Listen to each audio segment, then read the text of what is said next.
Welcome to Ease in Real Life, the podcast where we embrace joy, authenticity, and peace through all of life's ups and downs. I'm your host, Kijana, and each week we'll explore practical tools, real stories, and meaningful conversations to help you create a life that feels lighter and more aligned.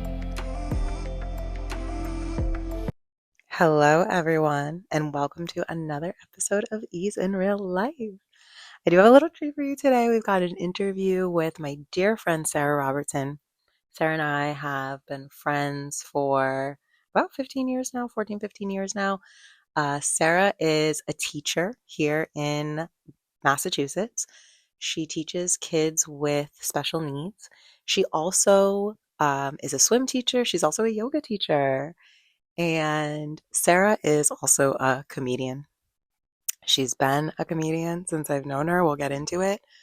But part of the reason why I really wanted to have Sara on and have her as my first guest, not just because she's like my bestie and I love her so much and I feel so grateful and excited to be around her, but also because she is hilarious and she's someone that I've really learned from in terms of how to use laughter as a tool in my life for my healing, for my happiness, and to bring ease. So I hope you enjoy our conversation and maybe you will learn something new or maybe you'll be inspired to share something. Either way, so grateful that you're here. And yeah, let's get into it. Hi, Sara. Hi. I'm really excited to have you. I'm excited to be here. Technically again. Round but we two. don't have to get into it. Not at all. Why go back? Yeah. Sara is one of my best friends. Sara, you are so many things, you're a teacher, as we were just talking about. You are a daughter. No, you are. You're so many things. You're a swim teacher. Mm-hmm. You're a yoga teacher. You're a teacher of students, students with special needs specifically. You are a teacher in many ways. You are also a comedian. You are my personal funny woman. No, but truly the place that I always go to for not even just like a good laugh, like a belly laugh, I was actually trying to think this morning of times where you and I have, like, you've made me laugh so hard that I've cried.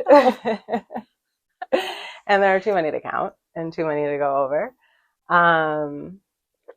But the reason why you're here today is for this very special episode of Ease in Real Life, which is all about finding ease in laughter, finding laughter in ease, finding laughter in everything, every aspect of life. I think that I've said this before to you too, but like being a comedian is so amazing because there's something so genius about making a joke. Like, it's a matter of timing and relevance and all these things.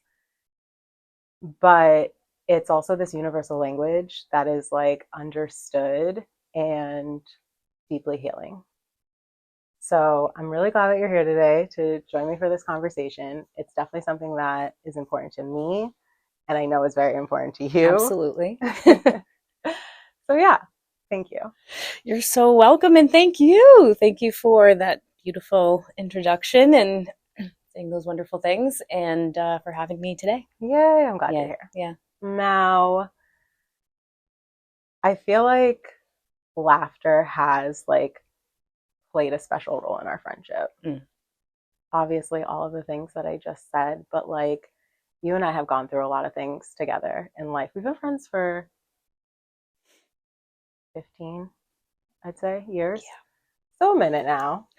A couple of things, a couple of journeys. Oh, I forgot to bring. That's okay. We're not on video today, so we can move about the cabin as needed. I love when I say that now. Fritz, my roommate, he sometimes likes to join in, but they understand. Okay.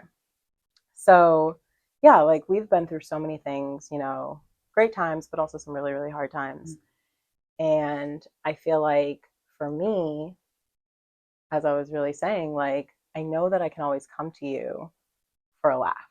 I know that even in, like, yes, even in the darkest moments, but even in just like a hard moment, a moment where you're like, damn, this sucks, you can like always bring it back to something funny, something light. Mm. You know, how do you do it?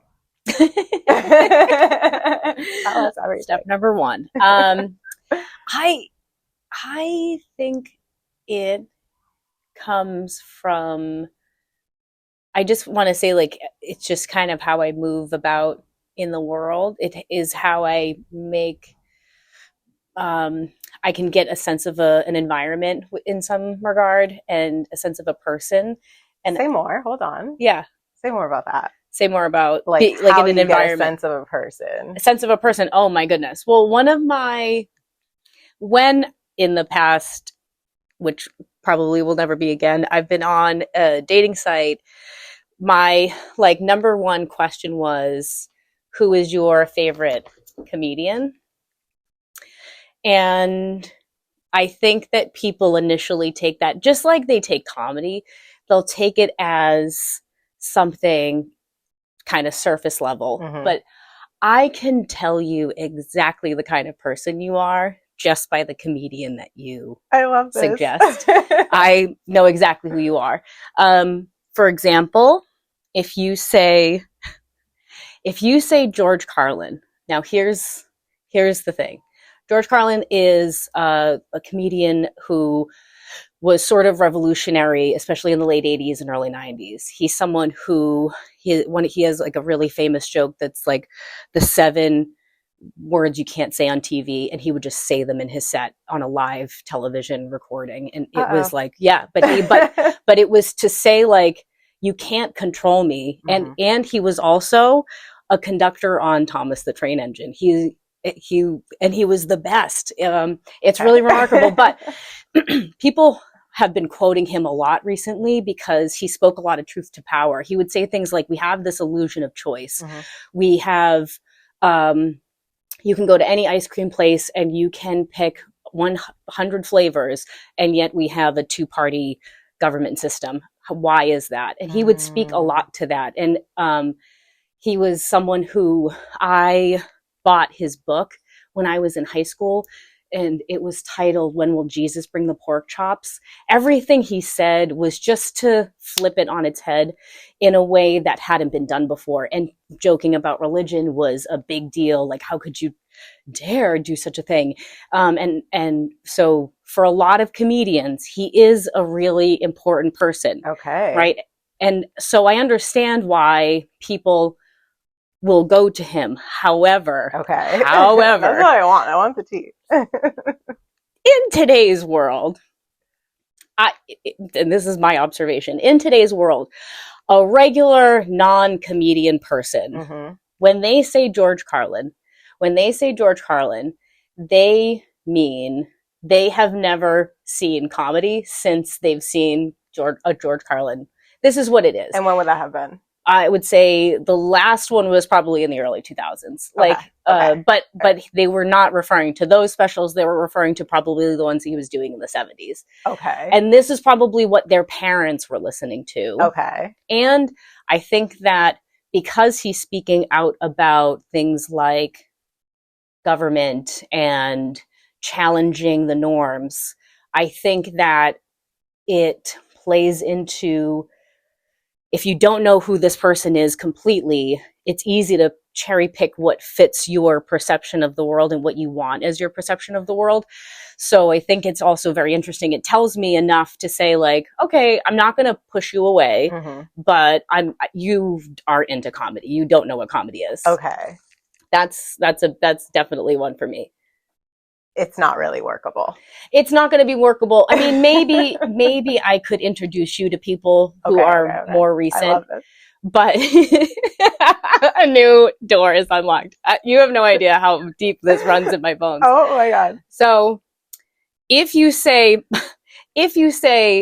Joe Rogan, Matt Rife, Shane Gillis, no, and no. Like, Definitely no on the last one. Not a definite no. Wait, Shane Gillis. Hold on. Sorry. Yeah. Sorry, We're crowd. walking it back, yeah. Is he the guy that just hosted SNL? Sure is. Okay, all right. Yeah. Continue. Yeah. So here's the thing with Shane Gillis. Like, he is a funny person. I'm not going to say he's not funny. Yeah. Joe Rogan, unfunny. It's someone I can't even. I didn't know he was considered a comedian. Yeah. Well, here's the thing. That's a great point. I thought a lot of people like wouldn't. myself. Sure. He was just a podcaster. Mm-hmm. And so, things me and Joe Rogan have in common. But I think that also speaks to, if you think that things that Joe Rogan says are funny, you and I probably, I'm not saying that you're a bad person. I'm not saying that you're a terrible human being. But I am saying that, you might be saying something.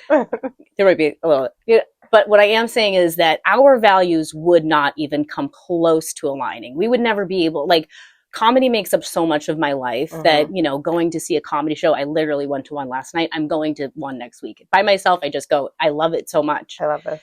We as in myself and the Invisible Man, George Glass, the two of us would have to be aligned in that way. Is everyone following? George Glass is a reference to the Brady Bunch when she had an invisible boyfriend and she just said his name, George Glass. It'll be for a very specific population. Anyway, so all that to be said, like, if you like Joe Rogan, there's no way. There's just no way. It's a definite no. It's a definite no. Give me someone who you're like, hell yes. Sure. Kyle Kinane, absolutely. Okay. Maria Bamford, I just saw last night. Absolutely. There's Rosebud Baker, Margaret Cho I'm seeing next week, Jackie Cation, but like, it's people who, Rory Scovel, Yamanika. Do you get those a lot? Around here sometimes. Okay. And then we can kind of go from there and have a conversation. Inevitably it ends up being like, oh, and then I kiss my mom on the lips. And then you're like, oh no. Yeah. Okay. And this is why I love it, guys. All right. We'll go deeper on that later. Okay, yeah. I promised I wouldn't do this. I promised I would actually keep this conversation on track and have a plan. But it's just not possible. Off the rails. I'm letting that go. Let it right go. Out the gate. I'm going to make it easy on myself, guys, and take a lot of pressure off because the plan is out the window. Because now we're talking about guys kissing their moms on their lips. And that's just... It's the truth. It's just a different conversation. So, okay. Wow. I love you. Now, when would you say that comedy and just that quality of making a situation light, making people laugh, reading people through their response to laughter, when would you say that became a thing for you in your life? When I was a child. Yeah.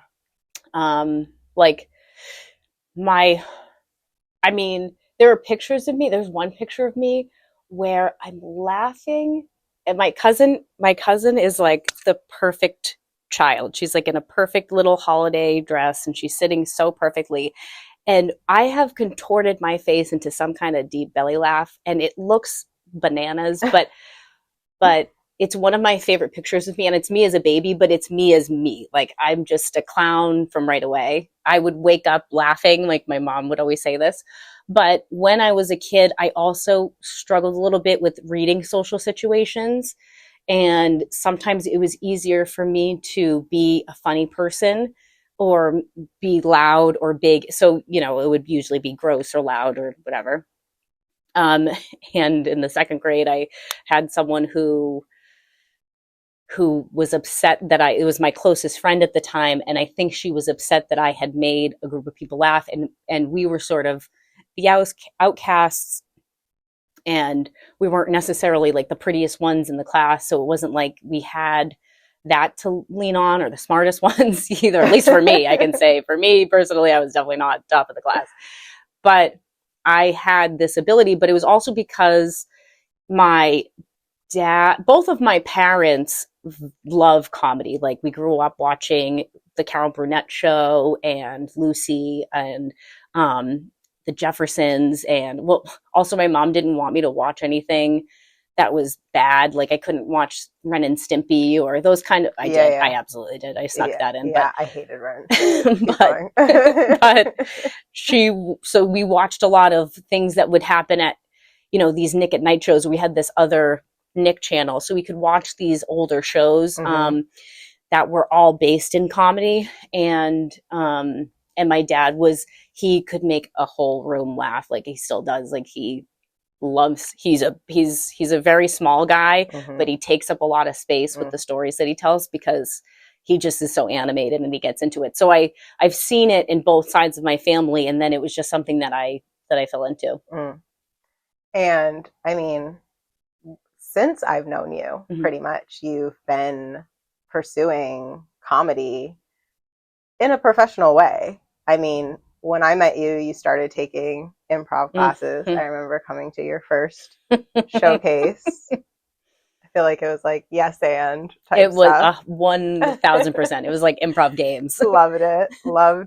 I love that I have that memory. And I love that you are so supportive of me. That you would do Since such day a thing. one, period. That you would do Okay. such a thing as attend an Since improv day class. one. But I mean, I have seen you in so many different even spaces within comedy. Like you were doing stuff for the Women in Comedy Mm-hmm. Festival for a while. Obviously, I've seen you host shows. I've seen you perform in shows, open mics, all types of stuff that you do. And it really is like a grind and a hustle. And there's like also this like, you know, darker side, I think, to comedy in like so, many ways, probably. Some that I think people see and are like a little bit more obvious, and then some that are a little bit more, below the iceberg. But I've always known it to be something so positive in your life. I've always known it to be, something that brings you a lot of joy and a lot of happiness. So, like, can you speak to how you kind of stay in that space compared to what you see around you, and like even the jokes that people put out there and, that kind of thing?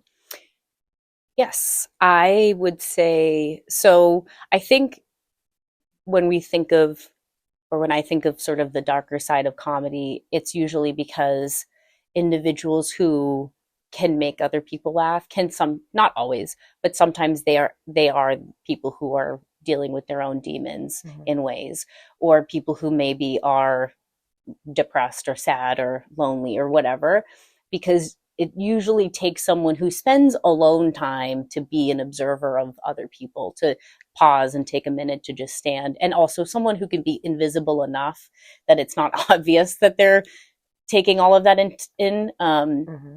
and observing sort of human behavior. I also I'm not an expert in this necessarily to say, but one of my observations is that some of the people who do comedy are people who are a little bit outcasts, maybe not necessarily the most popular people either, and maybe they've had some sort of bullying situation.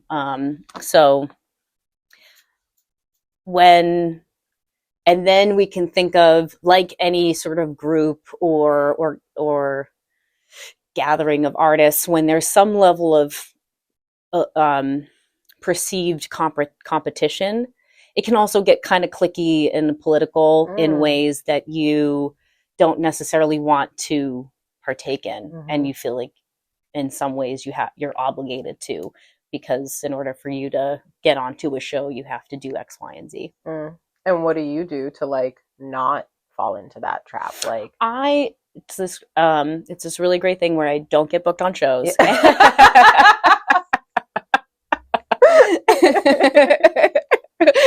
Almost no one knows who I am, and I get booked on absolutely no shows. But the people who do know who I am, I appreciate, and the shows I do get booked on are fun. And I am really careful of where I spend my time and where I go to an open mic.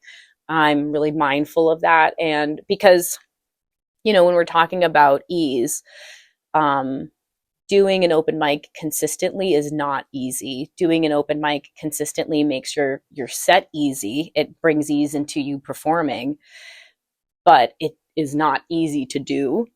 So you have to find an environment in which it can be some level of ease, whether it's the people around you are cool or the environment is nice. But it's usually like, I'm going to go, I have to spend X amount of hours in a place. Mm-hmm. I can't just be alone in a corner Mm. because then I am just the weirdo outsider. But I do have to have some level of socialization, and I do want to have it in a place where I love the people that are there for the most part, and the environment is cool. And you've been able to find that? In some places, yeah. I think it's harder now. I think that there's been sort of a shift in comedy, like sort of everywhere, where we're feeling the effects of the world, just based on what people say. For example, like when you're going to an open mic, it's somebody's first time saying something. If you're a first time comic or new comic, you often are saying maybe shocking things to get a reaction. And I think everybody goes through these phases. Some people, it takes them longer to get out of them. Yeah. And so sometimes people are saying really upsetting things to try to get a laugh, really trying to get some because they want to be edgy or whatever. But it really is just someone who hasn't found their voice yet. Because it has to be funny if you want to be a comedian, right? Like at the end of the day, there needs to be humor behind it. It can't just be you're saying a sentence and then expect people to just laugh because you have a microphone or just because you're making the room uncomfortable. But I think that over time, you're able to compartmentalize a little bit, where you're like, I'm here to do my job, and the best way for me to sort of respond to someone being ignorant is me just doing better than them with material that is not that. Yeah, because I mean, I feel like to a certain extent, if we think about like comedy in the 90s versus comedy now, like obviously what we're hearing now for the most part is a lot more PC. Yes and no. But like we expect it to be, right? I mean, I expect it to be in order for me to laugh. Like I don't find extremely offensive things funny anymore. Right. But I think there's a way to talk about real things in a funny way. Absolutely. You know? And the best comedians can and are doing that. Agree. You know, you have to find your people of like the voices that you want to promote. Like Zainab Johnson, she's not cutting or like she's speaking it as it is, but she's speaking it in a way that the truth is so funny. You know, like it is just it is what it is, you know? So when you can frame honesty and you can bring laughter to the honesty, it takes a little bit of the honesty, like, okay, we can relax a little bit. We can, it disarms people enough where you can have these real conversations without fear of, you know, I don't know what people are really afraid of, but I think that people are afraid of backlash and things. But then I think that there's another group of people who are pushing back against that and trying to be more outrageous just to be outrageous, not caring if it's offensive or not. I hear you. I think that's it's a very like interesting thing to, I think, realize how much even just we change as people. Like I think it's interesting to think about how our sense of what's funny changes over time based on our experiences, right? And like I also think about how does laughter kind of like affect the body and the mind, you know? Yeah. So there's a lot of research that's been done about laughter. I mean, it's a milestone. In fact, like one thing that I love to watch when I'm maybe feeling a little down is like people making babies laugh, and it literally just makes me laugh. And then you look in the comments and people are like, "Oh, I'm laughing so hard." People just have an immediate emotional response to seeing laughter and being around laughter. It releases endorphins. It can heal your nervous system. It literally can improve your immune system. There's research, and it's a tremendous amount of research about this. There was another research. This was like a very corporate thing to do, but it was like a study on laughter in workplace trainings, and it was like it was as if a robot had written it. It was like, if you put laughter in trainings, people might like them more. And you're like, well, yeah, no duh. Um, but I think with the trainings, when it comes to sort of developmental stages, like when you think about babies, they're crying and then you're looking to see, are they smiling? That's literally the next step, right? Are they making eye contact? Are they smiling? They're it's something that measures where they are developmentally. So I think that it matters so much to our cores. I have had some of the biggest belly laughs of my life with people I don't speak the same language with. I've done a little bit of traveling, and I've been in situations where we don't speak a common language, but yet we can speak a common language of laughter. It brings people together, it unites people, and I think especially right now it's so necessary. Yeah, absolutely. I think that, how would you say you apply humor in your work in the classroom? It's so important to create environments where people can feel relaxed and where people can feel like, if I make a mistake, it's not a big deal. And if you can laugh it off, it immediately reduces and removes that stress. So I use it every single day, all day long. It's an awesome way to, um, even when somebody yesterday was a little sad, um, we did some things to make this person laugh a little bit, and they had a fine day. They were just, they were a little confused, and then we brought it back, but it was because we had used some things that we knew were going to make that person laugh. Not to say that people shouldn't experience their emotions, but sometimes particularly with the population that I work with, um, it's almost like people get stuck in it, and you have to allow them to process it, but also self-soothe in some ways. And by sort of laughing at yourself and laughing something off, it can remove what it seems to be such a big deal. Yeah. Yeah. As you're talking, like throughout this entire time, one thing that keeps coming back, I feel like as a theme, is like the way that laughter almost like brings you back to this like thing that you have from the time that you're born, like to the point that you were making earlier about it being a milestone for a baby, like something that you're looking for. It's like this, I don't know what the word that I'm looking for is, but it's, ancient in a way. It's like this, but physical, embedded within us in this way. And it, to me, like I was saying earlier, it's like also this healer. And it's kind of amazing that the body has this built in healing system that we know as laughter.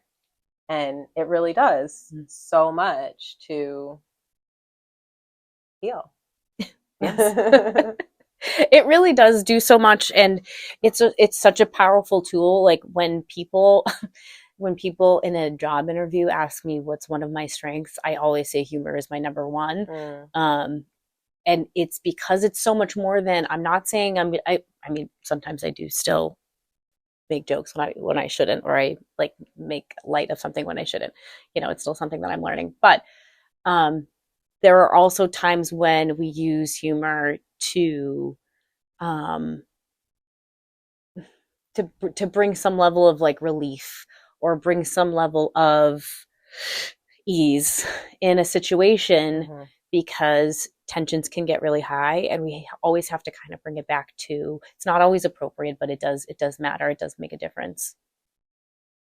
Absolutely. So many situations for me personally where laughter is actually the furthest thing from my mind. And to be in contact, and like, especially as a kid, like I'm just thinking of, you know, being in school environments as a child, like I can't really think of one time or person that like was able to do that for me as a kid, but I can only imagine how grateful your students must to be met with that energy when they're going through a really hard moment. Like that the person on the other side of that's number one goal is to make them laugh, I think is so beautiful and just so amazing. So I'm really jealous of them. Like, same. I did not have anybody. I went to a Catholic school. Those people just Yeah. lived to make you cry. Yeah, They just, and they were like, one girl, I'll never forget this. One girl, she got in-house suspension because they accused her of wearing eyeliner or like eyeshadow, and it was the color of her eyelid.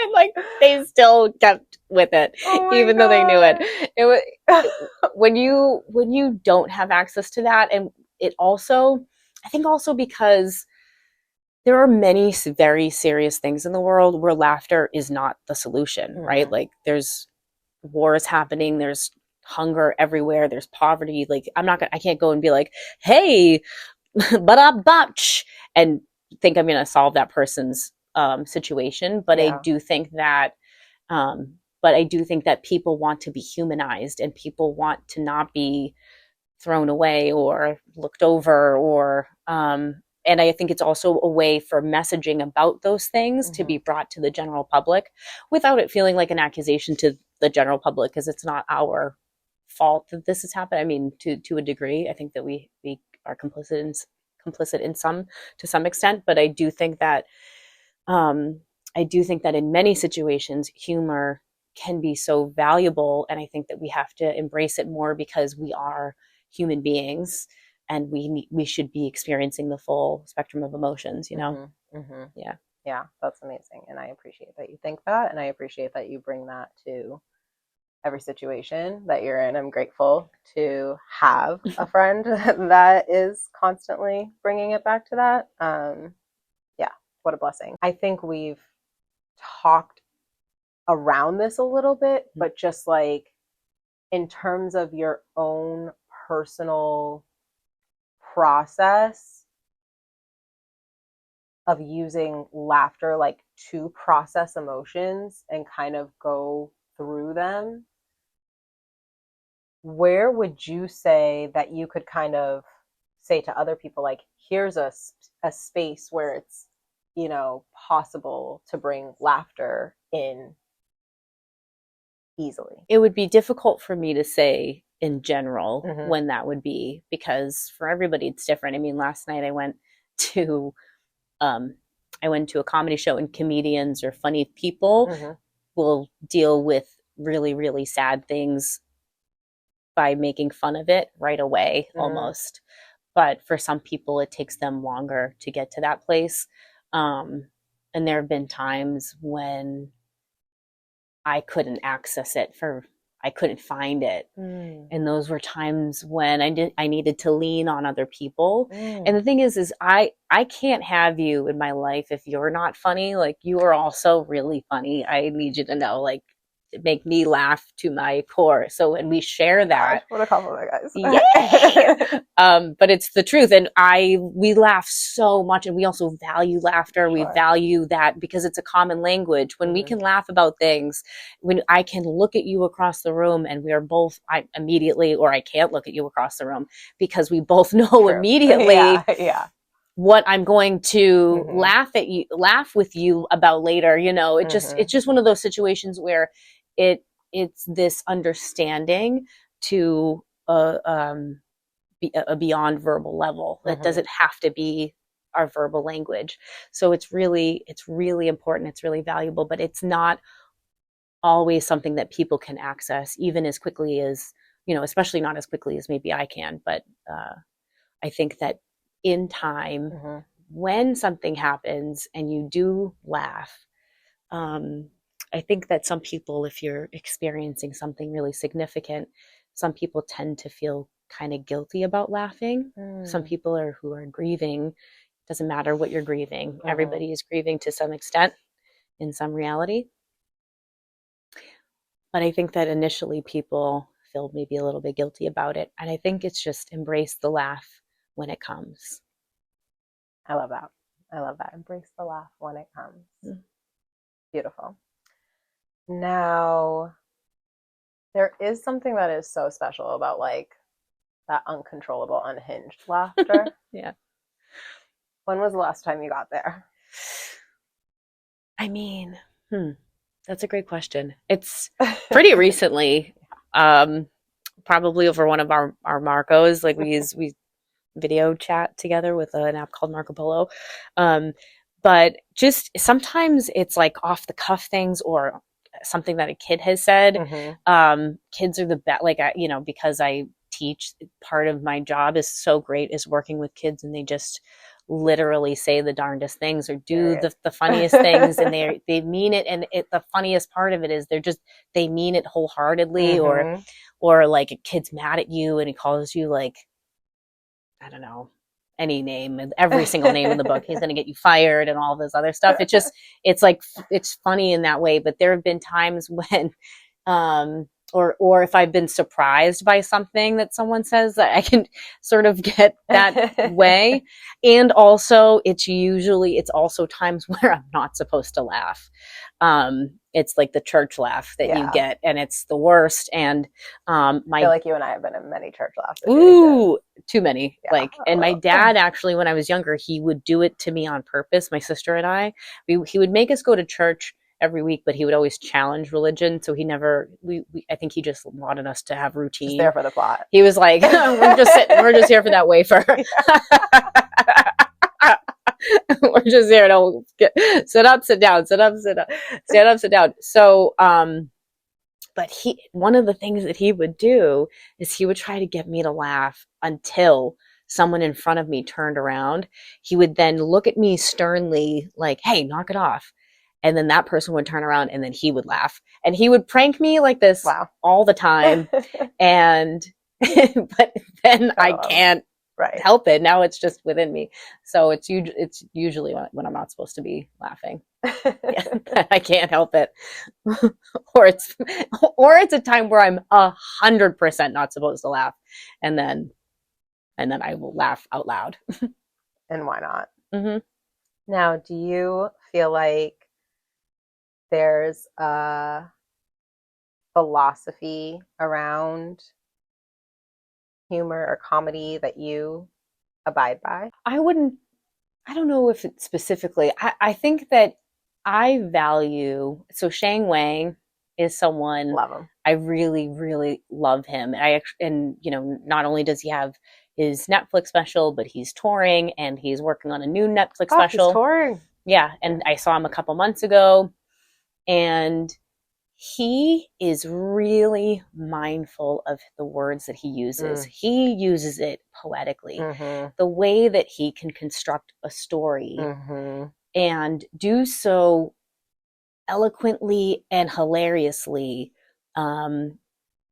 is just so masterfully done. And so I think that I appreciate, maybe is the sort of the thing I would say, is people who use their word economy, or who are aware of every word that they're saying, who value the things that they put out in the world, and also are, not weirdo conservatives. I think that's like the big one. No, fair. I think. No thanks. Like anything that's not, I like, there's something funny about making fun of people. I think there's something that brings people together about teasing people. Like, it's fun to be in a group of friends when you can tease each other and have that kind of love. But I also think that if people are saying things that are intentionally hurtful to other people, then that also, to me, I think is a no. Yeah, I agree with you. Yeah. Now, it's really easy to get lost in a conversation with you, Sarah. I'm so sorry. Don't say sorry. I mean, sometimes you also just say things that I'm like, my friend is so smart. I, however, have no idea what the hell she's talking about. So I just wanted to put that out there for any of the listeners, you know what I mean, that are thinking, well, a couple things might have gone over because I went over mine. So I was able to take breaks though, guys. You know what I mean? before we wrap it up, and thank you again for being Thank here. you for having I me. really love you. Is there like some advice that you would give to your younger self, just in turn? What a loaded question. I could advice to younger me. Yeah, I could go a couple, 1, 2, 3, 4, 5. Um, I think really though, the one thing that I have always, I think just kind of let it rip. Just do it. Just do it. Just do it because why not? I And love who it. cares? Just do it because why not? And who cares? It doesn't matter. If people don't get it, it doesn't matter. Someone will get it eventually. I love it. Yeah. Thank you, Sarah. Thank you. Thanks for being here. Thank you for having me. Thanks for making me laugh. I'm sure some other people laughed too. Here's hoping. But also like no pressure. I'd also Where can we see you? if you want to if you park across my apartment, sometimes you'll see me walking back and forth with either my remote control or the microphone I bought myself that I never used. If you see, you could see me there.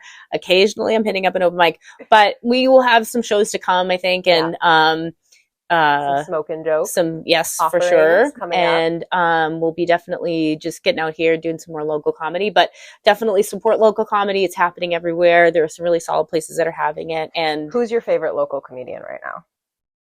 oh, there's a ton. Top three. Top three. So like some of our favorites are Kathy Ferris, Yeah. Bethany Van Delp. Period. I'm going to say Tookie Kavanaugh, Emily Raskowski, Same. Maria Palomi. Like they just all of these people are just crushing it out here. Mm-hmm. But there are a lot of people who are just really doing it. So definitely check these people out. Yeah, they're funny. Those are some funny ladies. Funny people. Yeah, for sure. This is awesome. Thank you so much, Sarah. Thank you. I love you. I love you. Bye. Yay. All right, everybody. I hope you enjoyed my interview with Sarah. To close out our episode this week, I did want to give a little astrology update. This is a big one. This is a big week. We've got this full moon, and by the time you're listening to this, the full moon exact may have already passed, but we're certainly still in the full moon cycle for a few days.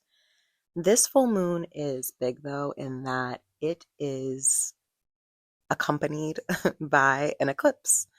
And the eclipse is happening at the South Node in Virgo. The nodes of the moon stay in opposite signs all the time. They always appear to be like in retrograde because they move in the opposite direction. They orbit in the opposite direction. And it is the South Node that is at Virgo right now. And so this full moon lunar eclipse, South Node in Virgo, is really speaking to past lives, past cycles that we've been engulfed in. And, I want people to remember that eclipses, where I would often say for a full moon, make sure you're doing your release rituals and stuff like that. Take caution in that, like, do your rituals, but don't go above and beyond. Don't do extra. Because with an eclipse, whatever is meant to be exposed to us, it's already done. It's already done. It's going to happen no matter what. It's inevitable at this point. And so your job is to kind of just sit back and really be the observer. I like to think of the eclipses as like what was in the dark will now come to light. And so this is your moment to sit and really observe. And where this eclipse is happening at the South Node being the story of our past lives, our past karmas and our past gifts, and the gifts that we bring from our past lives with us into this lifetime. I would say that whatever is being exposed in this eclipse is pretty cyclical. If it's the first time, if you find yourself in a situation where something is exposed to you, Oh, and by the way, this can happen over the next couple days or weeks because we're actually kind of in the eclipse moment for like a little while. Um, and so if you find that something comes up and you're like, well, this is the first time learning about it. Well, babe, it's not the first time it's happened. This is not a brand new thing. This is something that has been going on. And so thank God that you're realizing it now because this is a cycle.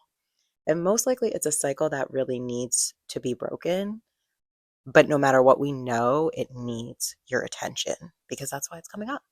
So that's what I've got for you. I hope that, honestly, I hope that you will take it slow for this weekend, for this eclipse season.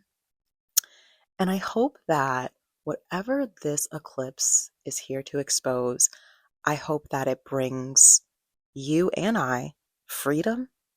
I hope that it brings us peace. And I hope that it brings us so much ease. So that's all I got for you. Have a great weekend. Have a great week ahead. Talk to you guys next week. Thank you so much for tuning into this episode of Ease in Real Life. If you enjoyed today's conversation, don't forget to subscribe. Please leave a review or share it with a friend who might need a little more ease in their life. Remember, creating ease is a choice we make every day, even in the hard moments. I'll chat with you next time, and until then, take care of yourself and each other.